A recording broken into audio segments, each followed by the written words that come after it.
Then Eliphaz the Temanite replied, "A wise man wouldn't answer with such empty talk. You are nothing but a windbag. The wise don't engage in empty chatter. What good are such words? Have you no fear of God, no reverence for Him? Your sins are telling your mouth what to say. Your words are based on clever deception. Your own mouth condemns you, not I. Your own lips testify against you. Were you the first person ever born? Were you born before the hills were made? Were you listening at God's secret counsel? Do you have a monopoly on wisdom? What do you know that we don't? What do you understand that we do not? On our side are aged, gray-haired men much older than your father. Is God's comfort too little for you? Is His gentle word not enough? What has taken away your reason? What has weakened your vision, that you turn against God and say all these evil things? Can any mortal be pure? Can anyone born of a woman be just? Look, God does not even trust the angels. Even the heavens are not absolutely pure in His sight. How much less pure is a corrupt and sinful person with a thirst for wickedness? If you will listen, I will show you. I will answer you from my own experience. And it is confirmed by the reports of wise men who have heard the same thing from their fathers, from those to whom the land was given long before any foreigners arrived. The wicked writhe in pain throughout their lives. Years of trouble are stored up for the ruthless.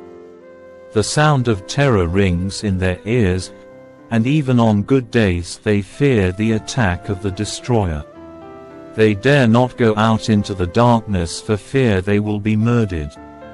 They wander around, saying, "Where can I find bread?" They know their day of destruction is near. That dark day terrifies them. They live in distress and anguish, like a king preparing for battle. For they shake their fists at God, defying the Almighty. Holding their strong shields, they defiantly charge against Him. These wicked people are heavy and prosperous. Their waists bulge with fat. But their cities will be ruined. They will live in abandoned houses that are ready to tumble down. Their riches will not last, and their wealth will not endure. Their possessions will no longer spread across the horizon. They will not escape the darkness. The burning sun will wither their shoots, and the breath of God will destroy them.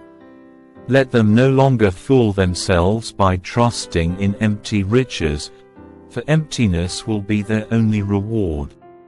They will be cut down in the prime of life. Their branches will never again be green. They will be like a vine whose grapes are harvested too early, like an olive tree that loses its blossoms before the fruit can form. For the godless are barren. Their homes, enriched through bribery, will burn. They conceive trouble and give birth to evil.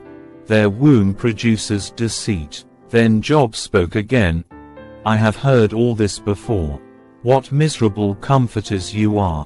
Won't you ever stop blowing hot air? What makes you keep on talking? I could say the same things if you were in my place.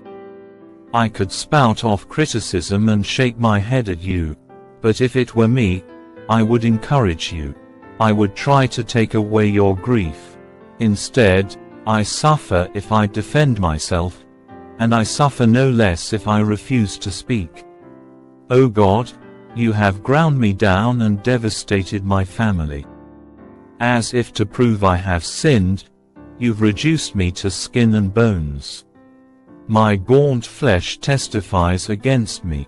God hates me and angrily tears me apart. He snaps his teeth at me and pierces me with his eyes. People jeer and laugh at me. They slap my cheek in contempt. A mob gathers against me. God has handed me over to sinners. He has tossed me into the hands of the wicked.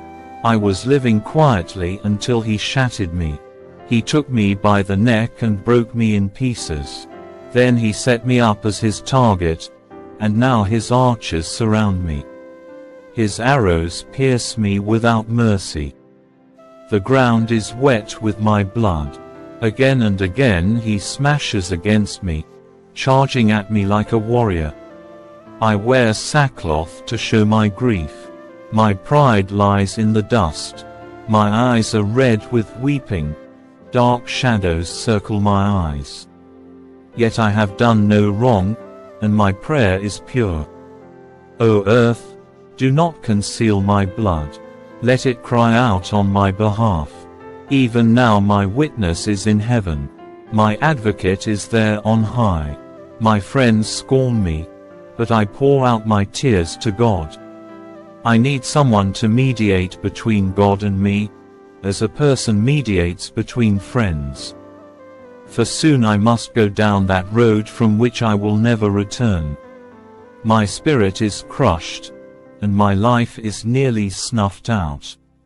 The grave is ready to receive me. I am surrounded by mockers. I watch how bitterly they taunt me.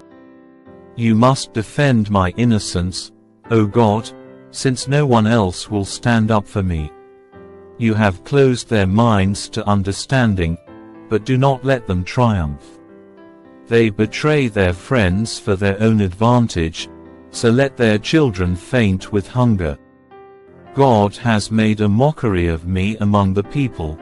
They spit in my face. My eyes are swollen with weeping, and I am but a shadow of my former self. The virtuous are horrified when they see me. The innocent rise up against the ungodly. The righteous keep moving forwards, and those with clean hands become stronger and stronger.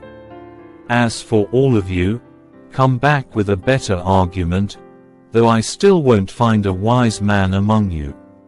My days are over, my hopes have disappeared, my heart's desires are broken. These men say that night is day. They claim that the darkness is light. What if I go to the grave and make my bed in darkness? What if I call the grave my father, and the maggot my mother or my sister?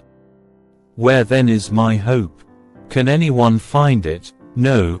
My hope will go down with me to the grave. We will rest together in the dust.